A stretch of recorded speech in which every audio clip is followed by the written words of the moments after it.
wabarakatuh. Waalaikumsalam warahmatullahi wabarakatuh. Syukur alhamdulillah kita ucapkan kepada Allah yang telah memberikan rahmat, nikmat dan hidayah kepada kita semua, sehingga kita bisa berkumpul di ruangan kelas SDN 03 untuk Ketua Bintang. Dan salawat dan salam kita hadiahkan kepada junjungan kita yang Nabi besar Mustafa Muhammad sallallahu alaihi wasallam yang telah membawa umatnya dari zaman jahiliyah ke zaman Islamiyah yang kita rasakan saat sekarang ini. Yang sama-sama kita hormati Ibu Kepala Sekolah SDN 03 Ipat Kota Bintang, Bapak dan Ibu Majelis Guru, teristimewa kepada Ibu Saimatul Mardiah. Baiklah, untuk acara hari ini kita mulai acara kita itu penyampaian protokol yang secara langsung. Yang kedua, pemaparan diseminasi budaya positif oleh Ibu Saimatul Mardiah. Kepada beliau dipersilakan. Bismillahirrahmanirrahim. Assalamualaikum warahmatullahi wabarakatuh. Waalaikumsalam warahmatullahi wabarakatuh. Alhamdulillahirabbil alamin wassalatu wassalamu ala asyrafil anbiya'i wal mursalin wa ala alihi wa sahbihi ajma'in. Rabbi shrah li sadri wa yassir li amri wa hlul min lisani yafqahu qawli. Puji syukur kita atas kehadiran Allah Subhanahu wa taala, sebagaimana Allah telah melimpahkan rahmat dan karunia-Nya sehingga kita bisa berkumpul di ruangan yang megah ini dalam rangka diseminasi budaya positif. Salawat dan salam terpuji kita hadiahkan kepada Nabi besar kita Mustafa Muhammad sallallahu alaihi wasallam. Yang sama-sama kita hormati Kepala Sekolah SDN 03 Kota Bintang.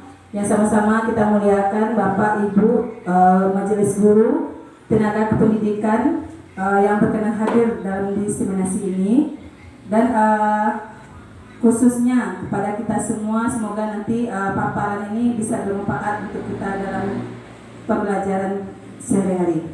Baiklah, tanpa memperpanjang waktu, kita langsung saja masuk ke diseminasi yang budaya positif, yaitu menyebarkan pemahaman dan pengalaman penerapan budaya positif.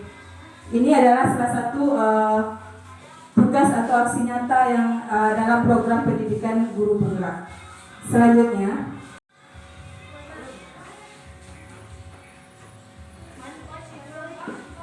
konsep utama budaya positif. Ya, berarti budaya positif itu apa? Yang akan kita jelaskan itu ada 7 poin.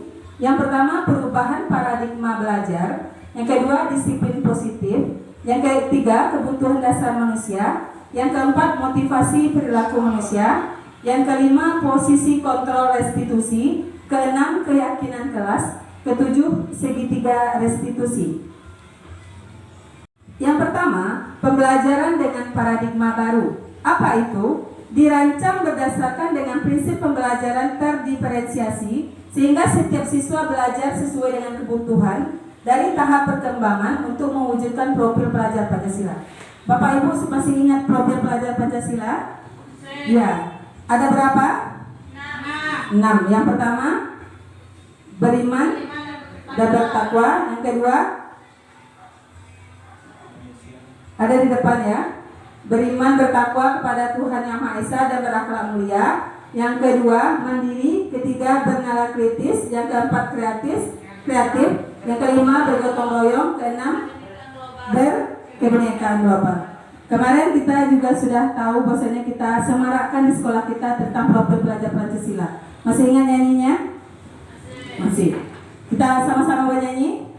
Ya. Pelajar Pancasila beriman dan bertakwa pada Tuhan Yang Esa dan berakhlak mulia, berkebinekaan global, gotong royong mandiri, kreatif dan bernalar kritis. Nah, besok nanti bisa kita nyanyikan bersama-sama di kelas kita masing-masing ya, Bapak Ibu. Ya. Selanjutnya, positif ya. Disiplin itu dimaknai menjadi sesuatu yang dilakukan seseorang pada orang lain untuk mendapatkan kepatuhan. Kita cenderung menghubungkan kata disiplin dengan ketidaknyamanan. Disiplin ini merupakan salah satu budaya positif yang dapat kita katakan dengan disiplin positif. Karena disiplin ini merupakan kunci dari suatu keberhasilan. Ya. Selanjutnya, di dalam disiplin positif itu ada namanya nilai kebajikan. Nilai kebajikan universal merupakan nilai-nilai kebajikan yang disepakati bersama yang diterima masyarakat seutuhnya. Nilai ini merupakan payung besar dari sikap dan perilaku kita atau sifat-sifat positif manusia yang merupakan tujuan mulia dicapai individu. Nah, inilah unsur-unsur atau organisasi dalam disiplin positif itu sesuai dengan kita nyanyikan tadi ya, profil pelajar Pancasila. Selanjutnya, adapun disiplin budaya positif itu yang kedua adalah kebutuhan dasar. Mungkin tadi pagi kita sudah sarapan pagi, siang belum makan siang ya. Berarti itu termasuk kebutuhan apa itu Bapak Ibu? Kebutuhan hidup. Bertahan hidup ya. Itu adalah kebutuhan manusia. Yang kedua, kasih sayang dan rasa diterima.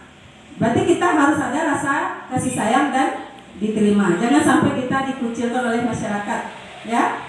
Selanjutnya yang ketiga, penguasaan. Ya, penguasaan. Berarti kalau kita punya hak dalam suatu jabatan atau tempat tertentu, kita tidak bisa digeserkan saja. Itu adalah penguasaan. Selanjutnya kebebasan. Kita diberikan hak untuk bebas memilih yang terbaik bagi kita. Selanjutnya kesenangan. Ya. Kita tidak dihukum dengan kita diberi kesenangan, itu tergantung pada diri kita sendiri. Selanjutnya, perilaku manusia. Motivasi perilaku manusia itu merupakan dorongan yang timbul pada diri seseorang secara sadar atau tidak sadar untuk melakukan suatu tindakan dengan tujuan tertentu. Ya. Jadi motivasinya untuk menghindari ketidaknyamanan atau hukuman. Yang kedua, mendapatkan imbalan atau penghargaan dari orang lain. Yang ketiga, menjadi orang yang mereka inginkan dan menghargai diri sendiri dengan nilai-nilai yang mereka percayai. Jadi kita melakukan suatu sikap berarti ada motivasi kita. Mungkin ada menghindari ketidaknyamanan. Contohnya kita datang terlambat. Mungkin kita menganggap supaya kita nyaman, kita hadir tepat waktu. Mungkin itu, ya. Selanjutnya, nah, ini ada beberapa perbedaan kata, hukuman dan penghargaan dengan konsep disiplin dengan identitas gagal. Jadi nanti Bapak Ibu bisa melihat sampai ke ujung dari diseminasi ini, kita termasuk pada bagian mana. Nah, hukuman. Biasanya hukuman itu bagaimana? Menyakitkan, tidak nyaman, takut, memaksa, menyembunyikan kesalahan, menjadi rendah diri. Itu adalah hukuman. Ya? Apa itu penghargaan? Penghargaan itu tidak efektif, merusak hubungan, sifat iri ya. Contohnya kita memberi penghargaan juara 1, 2, 3 ya. Mungkin diantara temannya yang tidak tercover nilainya merasa iri, ya. Si Budi itu ya dia dekat dengan ibu dia juara, berarti dia merasa iri. Nah, jadi mematikan kreativitas.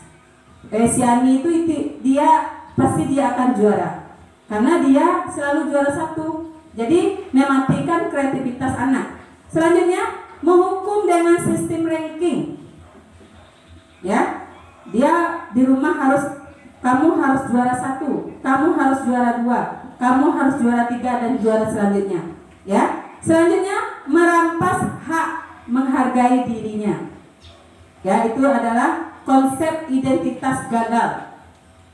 Selain konsekuensi dan restitusi, termasuk konsep disiplin dengan identitas sukses. Apa itu konsekuensi?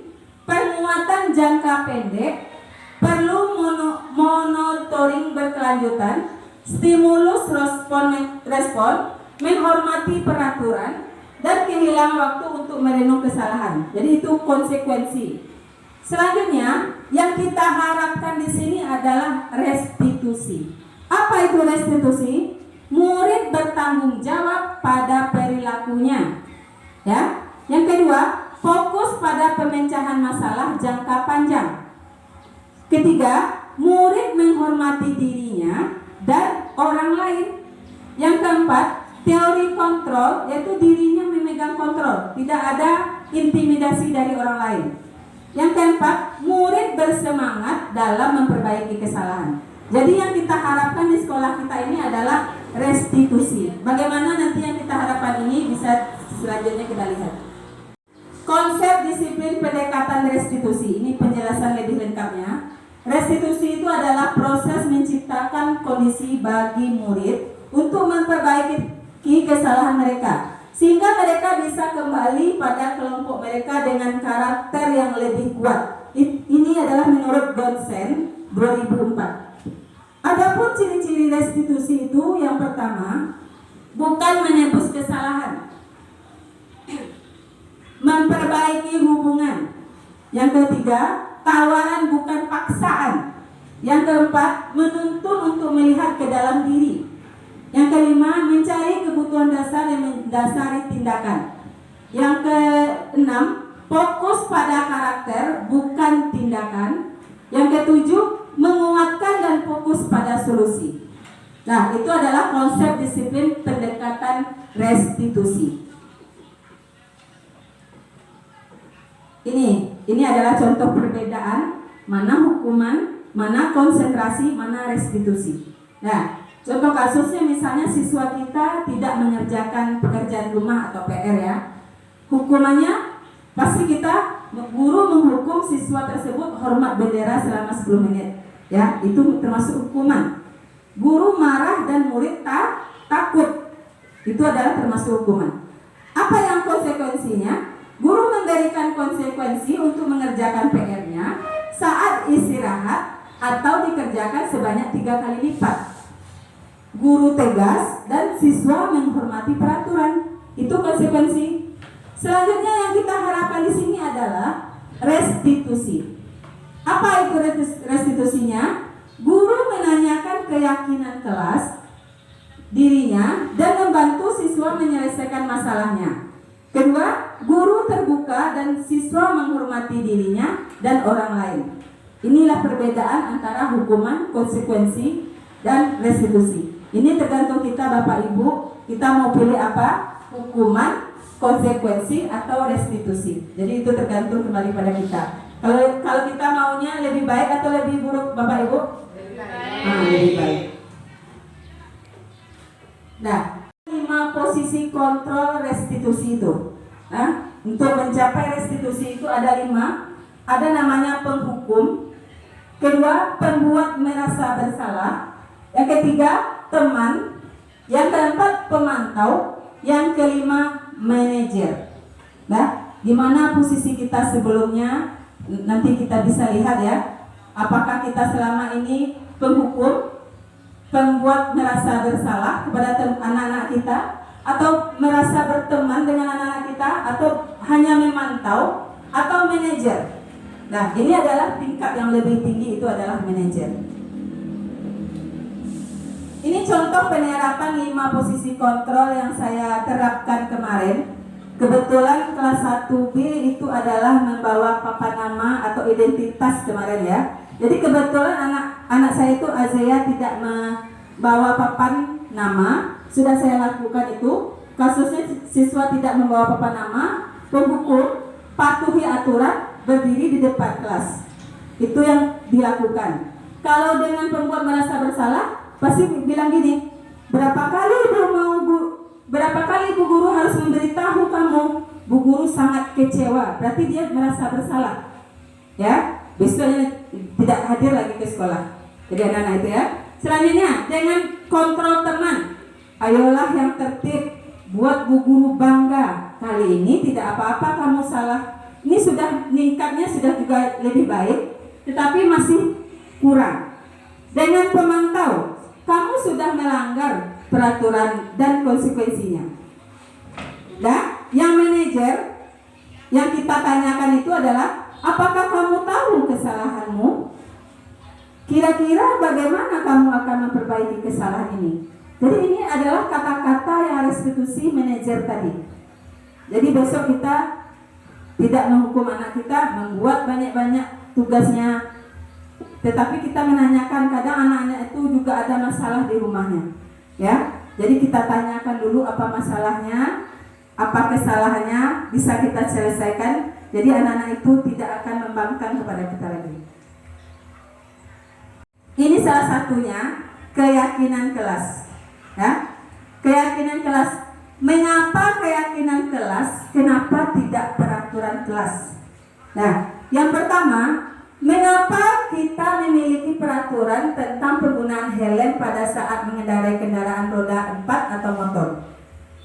Mengapa kita memakai helm? Kenapa? Melindungi kepala. Berarti artinya untuk keselamatan. Yang kedua, mengapa kita memiliki peraturan tentang penggunaan masker dan mencuci tangan setiap saat? Berarti itu adalah kegunaannya apa? Untuk kesehatan. Berarti kita yakin enggak bahwasanya yang dua ini akan berdampak baik pada kita? Yakin. Berarti ini adalah peraturan yang dirubah menjadi keyakinan. Ini adalah peraturan kan, memakai helm? Tetapi dampaknya adalah kita yakin bahwasanya jika kita tidak menggunakan helm pasti akan terjadi kecelakaan, nanti mungkin parah. Kalau seandainya kita tidak memakai masker, mungkin kita akan terdampak penyakit-penyakit yang menular. Ya, berarti itu sudah kita yakini. Ini adalah kegiatan saya lakukan di kelas 1, membuat keyakinan. Sebenarnya ini harus di awal, ya. Bagi Bapak Ibu yang belum membuat, mungkin nanti dicoba membuat keyakinan. Yang pertama itu berdiskusi tentang peraturan. Kebetulan saya memegang kelas 1, jadi saya paparkan peraturannya, saya buatkan. Tetapi kalau kelas tinggi, silahkan dia membuat sendiri dengan keyakinannya. Setelah kita diskusi tentang peraturan, kita rumuskan peraturan menjadi keyakinan, ya. Kita tempel. Terus kita tempel keyakinan di kelas itu. Nanti suatu saat jika anak kita melakukan kesalahan, kita hanya mengingatkan dari keyakinan ini dia tadi. Misalnya contohnya anak-anak kita tadi yang tidak membawa papan nama, kita tanyakan, kita kan sudah membuat keyakinan kemarin. Keyakinan apa yang itu? Disiplinkah? Bertanggung jawabkah? Menghargaikah? Jadi anak itu langsung menjawab bertanggung jawab, Bu. Jadi langsung dia akan merubah dan memecahkan masalahnya sendiri. Nah, ini adalah contoh keyakinan kelas yang sudah saya rancang di kelas 1.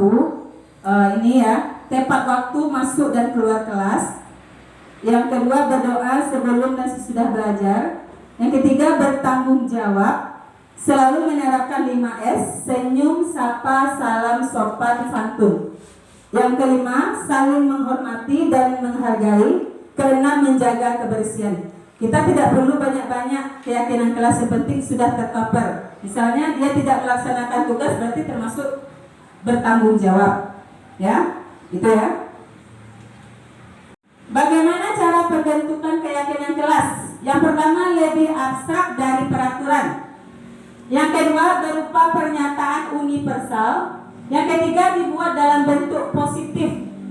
Yang keempat, kata-kata singkat dan mudah diingat, sesuai dengan kondisi kelas dan sekolah agar mudah diterapkan. Yang keenam, semua warga kelas atau sekolah dilibatkan saat membuat. Contohnya keyakinan kelas 1 tadi, semua anak di kelas 1 dan termasuk gurunya saya sendiri merumuskan keyakinan kelas tersebut. Selanjutnya ada segitiga restitusi. Segitiga restitusi itu adalah yang pertama, menstabilkan identitas. Kita semua akan melakukan hal terbaik yang bisa kita lakukan. Yang kedua, validitas tindakan yang salah. Semua perilaku memiliki alasan. Yang ketiga, menanyakan keyakinan. Kita semua memiliki motivasi internal. Motivasi internal itu adalah motivasi dari diri kita sendiri, bukan dari orang lain. Nah, lebih jelasnya nanti, ini adalah contoh penerapan segitiga restitusi kasus pertama yang anak kita Azea tadi yang tidak membawa nama. Jadi kita melakukan restitusi, kalau ibaratnya kalau dulu itu adalah pemecahan masalah jika ada masalah bagi anak kita. Jadi kita tanpa tahu dengan teman yang lainnya. Jangan kita akan memanggil anak, Budi sini dulu. Nah, jadi teman-teman yang lainnya berbondong-bondong ke kantor. Nah, itu tidak dilakukan ya.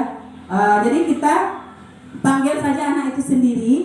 Nah, baru kita restitusi, kita tanyakan apa masalahnya, kenapa tidak bawa. Temannya kemarin juga tidak bawa loh. Berarti kesalahan si Zea ini. Nah, terus keyakinan kita buat kemarin kenapa harus bawa Bu? Berarti dia menyecahkan masalah dia sendiri.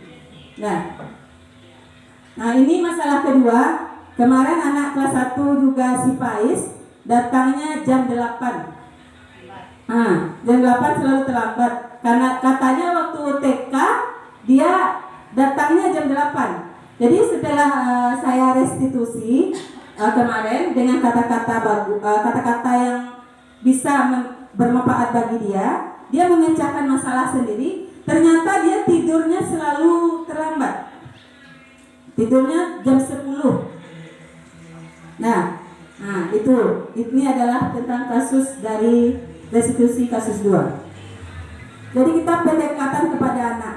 Nanti dengan kata-kata kasar kita berikan kepada anak kita lagi. Zea, selamat pagi Zea. Tadi Zea tidak memakai nama nampak sama ibu. Kenapa Zea?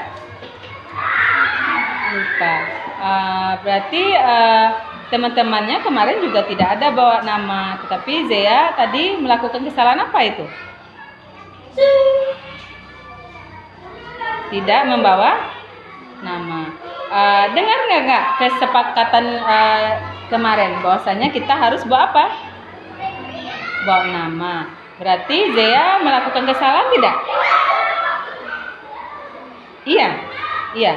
Berarti Zea melanggar keyakinan atau kesepakatan kita bahwasanya kita harus membawa apa? Nama. Nah, berarti Zea besok-besoknya gimana? Bawa. Berarti mendengarkan perintah dari guru, dari ibu. Berarti Zea mau melakukannya? Berjanji? Iya. Berarti selamat Zea. Jadi Zea sekarang silahkan duduk untuk belajar. Nampak ibu Faiz terlambat masuk sekolah.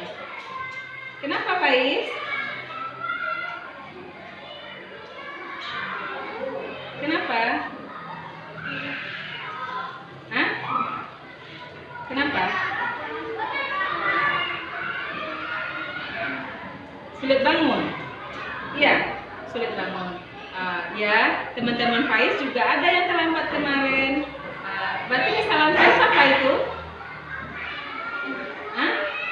Sarapan terlambat, karena sarapan. Jadi bahwasanya kemarin kita keyakinan kita, kesepakatan kita apa kemarin? Bahwasanya kita datang tepat waktu. Nah, jadi berarti Faiz melakukan kesalahan apa? Tidak tepat waktu. Besok Faiz gimana? Hadir tepat waktu dan tidak lambat untuk tidur. Nah, biasanya tidurnya jam berapa? Jam 10. Berarti Faiz harusnya tidurnya jam berapa kalau supaya bangunnya cepat? Jam 9. Jadi besok Faiz harusnya datangnya lebih awal lagi. Dan sekarang Faiz silakan belajar dengan teman-temannya. Nah, dari kesimpulan itu, dalam penerapan program disiplin positif, hendaknya guru memiliki standar kepribadian, profesional, dan sosial yang baik, di mana guru mampu berefleksi pada posisi kontrolnya saat ini. Bagaimana perjalanan dirinya sebagai seorang among. Among itu posisi manajer tadi, ya, yang menuntun murid-murid menjadi insan yang mandiri, merdeka, bertanggung jawab. Ini adalah standar pendidikan kita. Ini adalah standar nasional pendidikan dengan kurikulum merdeka. Jadi insya Allah besok tahun depan kita sudah memakai kurikulum merdeka semuanya. Nah, terima kasih kami ucapkan. Semoga paparan tadi bermanfaat bagi Bapak Ibu.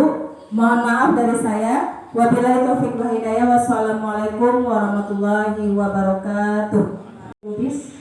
Terima kasih atas waktu yang telah diberikan. Saya Ibu Demi Idris ingin bertanya mengenai restitusi pada kasus kedua. Berarti secara tidak langsung tindakan yang kita lakukan kepada anak harus memakai di dalam KM, harus memakai istilahnya, bahasa kerennya ya, kalau bahasa pendidikannya lemah lembut dengan arti kata kita bisa menasihati anak tanpa bahasa kasaran itu. Jadi yang jadi pertanyaan sama saya, kadang-kadang ada sebagian anak bisa menerima, dan ada juga sebagian anak yang tidak bisa menerima bahasa kita itu. Kalau kita lembut kan katanya kita lemah. Jadi bagaimana cara kita menyampaikan ke anak supaya anak ini bisa menggunakan bahasa kita yang kita pakai itu adalah suatu peraturan yang kita terapkan bersama di dalam kelas. Itu yang pertama. Sudah berhenti? Nah, itu pertanyaan Yanti. Tentang kasus yang kedua, bahwa dalam kita menyelesaikan restitusi yang kedua tadi menggunakan bahasa yang lemah lembut. Bagaimana jika kosakata bahasa kita itu yang keras? Bagaimana cara menerapkan kepada anak kita? Nah, silakan itu terjawab. Saya mengucapkan kepada Ibu Yanti yang memberikan pertanyaan mungkin dari pemahaman dari segitiga restitusi maksudnya itu Bu ya. Ya, jadi dari kasus itu segitiga restitusi itu yang pertama menstabilkan identitas. Jadi anak-anak itu mungkin ada yang berwatak keras, ada yang lemah, ada yang hanya diam. Kemarin yang saya restitusi itu adalah dua karakter, anak yang lemah dan anak yang keras. Tetapi dengan menstabilkan identitas ini, anak kita bisa dengan mudah yang keras itu menjadi lunak. Kenapa begitu? Kita memanggilnya juga dengan lunak. Misalnya dia dalam belajar, Zea bisa bantu ibu ke kantor sebentar, tidak sepengetahuan temannya. Boleh kita berikan ruang untuk restitusi kepada anak kita itu. Jadi kita berikan tanpa sepengetahuan temannya, kita rangkul, kita dekati. Tadi Zea lupa nggak bawa papa nama? Iya lupa. Kenapa? Teman-temannya bawa semuanya. Nah itu menstabilkan identitas. Jadi dia stabil dulu dengan apa kesalahannya. Nah ditanya dulu. Anak yang wataknya keras tadi, kayak si Faiz itu keras tuh, tapi dengan kata-kata itu akhirnya dia mau berubah. Biasanya datangnya dalam minggu pertama itu jam 8 terus diantar.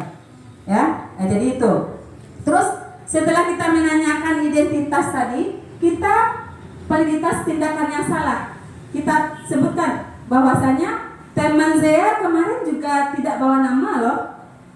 Nah, jangan dia merasa bahwasanya dia tidak hanya dia saja yang salah. Nah, teman Zea kemarin juga tidak bawa nama loh, tetapi sekarang dia bawa. Berarti Zea besok gimana? Zea besok bawa, Bu. Nah, itu. Nah, selanjutnya terus dia sudah mengetahui kesalahannya, terus kita memberi keyakinan. Kemarin Ibu menjelaskan bahwasanya Zea harus membawa nama. Berarti Zea harus bertanggung jawab membawa nama Zea tadi. Iya Bu. Berarti Zea besok gimana? Nanti pulang sekolah Zea mau cari karton Bu. Terus gimana? Mau buatkan minta bantu kepada kakaknya karena Zea kan kelas 1. Oh ya bagus. Nah, berarti dia menyelesaikan masalahnya sendiri. Tapi kalau dia hukum hukum ke depan dia akan malu, dia akan tersiksa, dia akan merasa rendah. Nah, itu yang saya terapkan. Jadi semoga nanti Bapak Ibu juga akan bisa menerapkannya. Cukup, Bu Yanti? Ya, terima kasih kita ucapkan kepada Ibu Saimatul Mardiah yang telah memaparkan tentang diseminasi budaya positif dalam proses belajar mengajar dalam kurikulum IKN. Mudah-mudahan hasil dari pemaparan ini bisa kita terapkan dalam kehidupan kita sehari dalam proses belajar mengajar di dalam kelas. Saya sebagai protokol, jika salah dalam penyampaian, maaf. Saya akhiri, wabillahi taufiq wal hidayah. Wassalamualaikum warahmatullahi wabarakatuh.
Guru baru tentulah ramah. Ayo ke sekolah, ayo ke sekolah, ayo ke sekolah, ayo. Assalamualaikum warahmatullahi wabarakatuh. Saya Yefridawati, Kepala SDN 03 4 Koto Ormalintang, tempat di mana Ibu Saimatul Mardiah mengajar. Saya bangga dengan Bapak Ibu Guru SDN 03 4 Koto Ormalintang yang mempunyai kinerja dan etos kerja yang sangat tinggi. Khususnya saya bangga kepada Ibu Saimatul yang masuk menjadi guru penggerak, bergerak, tergerak, dan menggerakkan. Diseminasi pengembangan yang dipaparkan oleh Ibu Saimatul merupakan aksi nyata dalam program pendidikan guru penggerak. Mudah-mudahan pengembangan ini bersifat permanen, sama seperti magnet yang apabila ditinggal magnet temannya akan jadi hilang kemagnetannya, tetapi bersifat permanen di mana walaupun sudah hilang pengimbasannya akan tetap magnet itu secara permanen. Mudah-mudahan diseminasi yang disampaikan oleh Ibu Saimatul akan menjadi motivasi dan sebagai contoh diimbasan Bapak Guru SD 03 4 Koto Ormalintang yang nantinya anak-anak akan menjadi disiplin dan akhirnya akan meningkatkan motivasi siswa untuk belajar serta meningkatkan kompetensi siswa dalam prestasi-prestasi yang cemerlang. Demikian yang dapat saya sampaikan. Saya akhiri, selamat kepada Ibu Saimatul Mardiah telah melaksanakan diseminasi dengan baik, beruntun dan lancar tanpa ada halangan apapun. Cukup sekian, terima kasih. Wassalamualaikum warahmatullahi wabarakatuh. Assalamualaikum warahmatullahi wabarakatuh. Saya Beri Sartika Sari. Saya merupakan rekan dari Ibu Saimatul Mardiah. Kami sama-sama mengajar di SDN 03 4 Koto Ormalintang. Menurut saya apa yang disampaikan oleh Ibu Saimatul Mardiah mengenai budaya positif di sekolah itu sangat bagus diterapkan, terutama di sekolah saya, karena masih banyak siswa di sekolah ini di mana disiplin itu dikarenakan faktor ekstrinsik bukan intrinsiknya, sehingga disiplin yang ada di sekolah ini bukan berasal dari kesadaran diri siswa itu sendiri. Juga bagi saya sebagai guru, tentu ini sangat baik karena kita jadi tahu bagaimana memposisikan diri kita terhadap siswa, apakah kita ini sebagai penghukum atau sebagai pemantau, atau kita juga bisa bertindak sebagai manajer. Kemudian bagaimana cara kita menanamkan perilaku disiplin intrinsik di dalam diri siswa yang pada diri kita juga tertanam pada diri kita sendiri. Semoga dengan adanya pemaparan dari Ibu Syaimatul, kita bisa menerapkan bersama-sama di lingkungan sekolah kita agar siswa kita menjadi siswa yang berkarakter sesuai dengan harapan kita. Hanya itu yang bisa saya sampaikan. Mohon maaf. Assalamualaikum warahmatullahi wabarakatuh.